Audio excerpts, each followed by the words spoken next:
जो बयान उन्होंने नहीं दिया, उसकी वजह से इनके ऊपर ये सख्तियां की जा रही हैं। इससे पहले इन्होंने आसिफ अली जरदारी साहब के खिलाफ भी बयान नहीं रिकॉर्ड करवाया था, उस वक्त भी इनके खिलाफ गहरा तंग किया गया था। लेकिन इस दफा इंतहा कर दी गई है। इमरान खान के बुग्स के अंदर इनकी जायदादों को नीलाम करने की तैयारियां मुकम्मल हैं। पाकिस्तान के अंदर क्या कोई बिजनेसमैन ऐसा बिजनेस करने की कोशिश दोबारा करेगा जिसको एशिया लेवल के ऊपर नंबर 1 गिना जाए?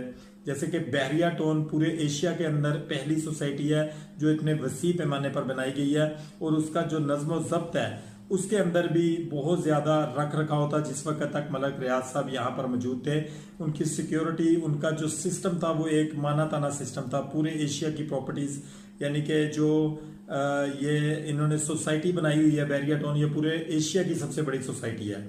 और अगर यही सोसाइटी जो मलक रियाज ने बनाई है पाकिस्तान के अंदर, और मलक रियाज जैसा बंदा यही